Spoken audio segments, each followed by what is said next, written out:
Marika ametuambia tusome in the book of 2 Kings chapter 2. Hiyo basi iko hapo chini kabisa.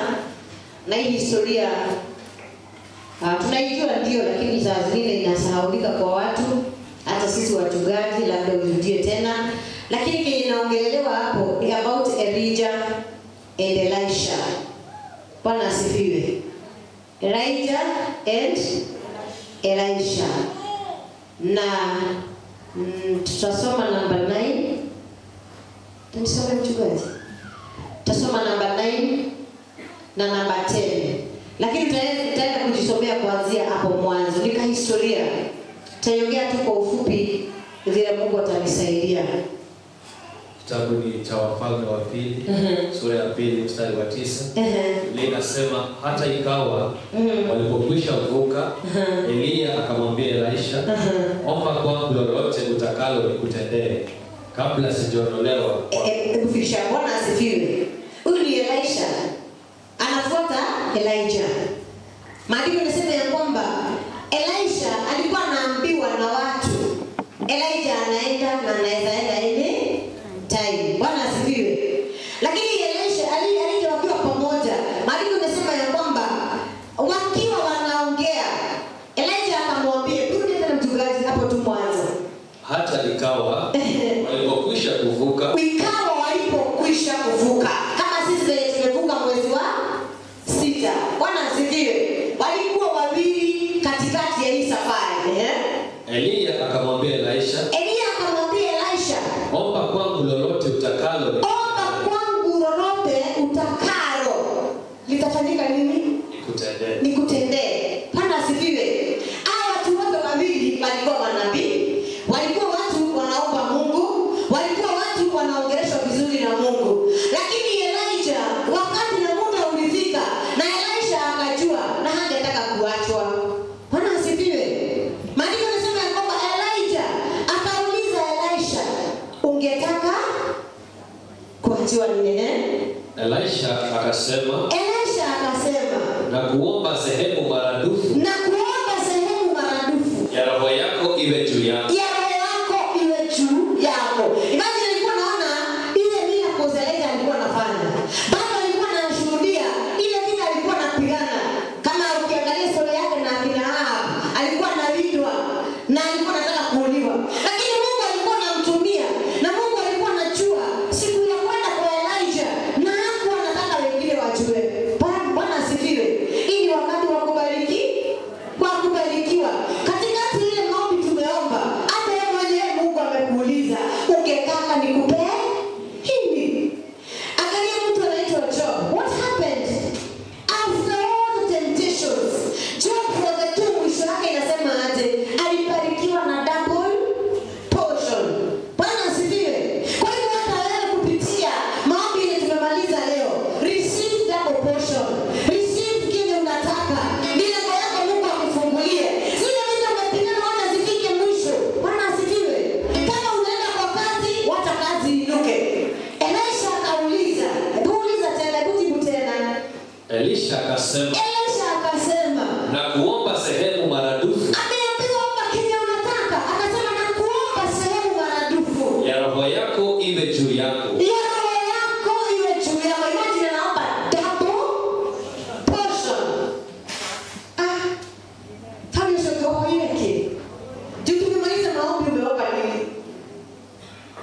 Tusikie hapo tena aliambiwa aje. Mstari wa 10 nasema aje? Akasema umeomba neno gumu. Kitu ngumu. Lakini ukiniona nikiondolewa kwa utalipata. Oamke. Bwana asifiwe. Amen. Everyone to jamaa hana wivu. That is one. Praise God. Jamaa vile wanaongea ni kama anaenda tu Kiambu ama hapa karibu Githurai. Lakini kweli kwenda anaenda vile hata wai rudi. Na Elisha anaona huyo tena hizi vipoa zote. Bali kwa sababu sina uwezo, akasema naomba unipatie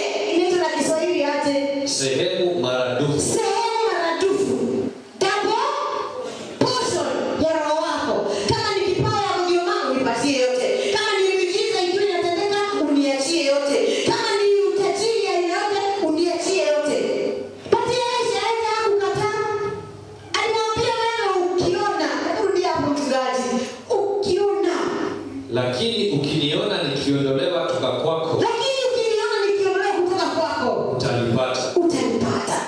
Bwana asifiwe. Wewe kinaongelesha wewe kama Elisha. Tumeomba leo na mambo imefika hapo. Bwana asifiwe. Wacha na mwenye hako kuja. Kenya iko ya leo ni yetu. Isiyo tunasema ati hapa wale hawakuja ni yao. Hapana. This is yours. Kwa maana umekarambia. Kama umekuwa ukilia, umekuwa ukiangamia, umekuwa ukiteseka, umekuwa unaona mambo mazito, hiyo mezi yote imekutesa, makali zimeleta shida, madeni zimekujaa, kila kitu imekuwa tatizo, pokea double portion today. Bwana asifiwe. Kila kitu unapohitaji ipokee ikiwa mara pili. Bwana asifiwe. Elisha hakuwa na nguvu ndani yake. Acha turudie hapo. Tukaji tuendelee kidogo. Mstari wa 11. Ni tamu sana. Ikawa walipokuwa wakiendelea mbele na kuongea, tazama, sasa unaona watu wako safari moja, wanaenda tu wakisemezana na ujui nini kinatokea karibu sasa. Kukatokea gari la moto na farasi la moto, ikawatenganisha wale wawili. Elisha na Elijah wakatenganishwa na hizi farasi la moto. Bwana asifiwe.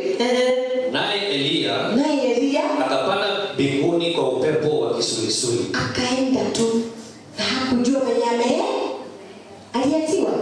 Mstari wa 12. Naye Elisha akaona, akalia. Baba yangu.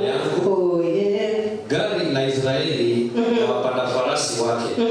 Asimuone tena kabisa. Akashika mavazi yake mwenyewe, akayararua vipande viwili. 13. Kisha akaliokota lile vazi la Elia lililomwagika, akarudi akasimama katika ukingo wa Yordani. Tuwatia hapo. Tosha. Alibarikiwa ama hakubarikiwa? Si aliatiwa basi. Bwana asifiwe. Hata kama Maria alikuwa sasa usome tu mstari mmoja, mimi nimekuelewesha kidogo. Praise God. Hata kama ameng'ang'ana, hata kama vita zimeingia katikati, hata kama gari za moto zimekuja, hata kama bado wako na uchungu, kile alikuwa ameliomba alipokea. Bwana asifiwe. Hata kama umeng'ang'ana hizo 21 days, hata kama hauko unaweza kuomba, hata kama ulikuwa unafunga unasikia sio unaweza fungua, hata kama watu walikuwa wanakucheza walikuwa wanakuhaki, kile ulikuwa unaombea leo umeipata. Bwana asifiwe. Wait for your miracle to happen anytime soon. Bwana asifiwe. Hizi siku unangoja upigiwe ndio utie kazi, leo pokea. Hii kazi unaenda unakuta hakuna kitu, leo pokea.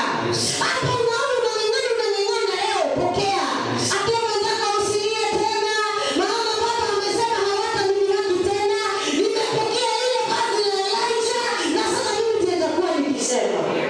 Hakuna kitu nzuri kama kubarikiwa na Mungu na moyo moja. Hatujui nini ulikuwa unaombea, hatujui Mungu anataka kutupea nini, lakini mwisho ya hiyo mambo yote ametuambia tupokee vazi la Elia. Bwana asifiwe. Double portion. Nimekunenea leo ukienda nyumbani, mambo yako yote kuanzia leo, ikiwa tarehe 1 haitawahi shuka tena.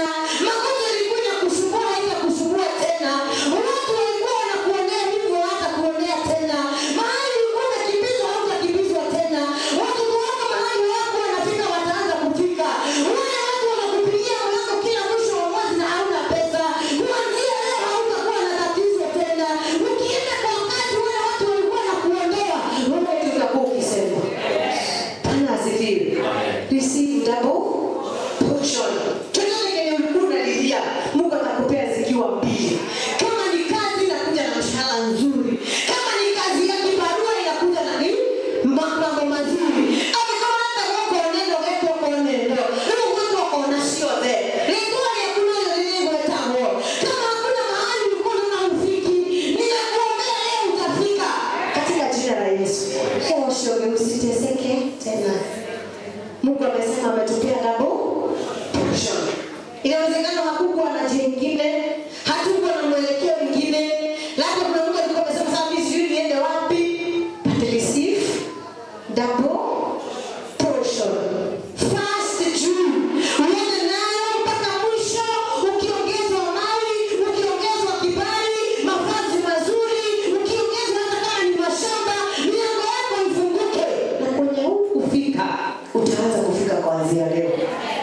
asifiwe. Nimetangazia shetani asione faili yako. Nimetangazia shetani asione mambo zako. Ukienda milango zako zote ziende zikifunguka. Sikifunguka. Mhubiri wa asubuhi leo kuhusu mtu anaitwa Bartimayo. Bartimayo ni sauti aliitoa. Ndio macho yake ikafunguka. Hata mwenyewe kile umelia 21 days. Mungu amesema receive double portion. Receive double portion. Kwa kila kitu receive double portion. Huyo malaika wa spidi wa Elia nimetuma kwako katika jina la Yesu. Akimbia katika mambo zako uzishike na mkono wako. Simama na miguu.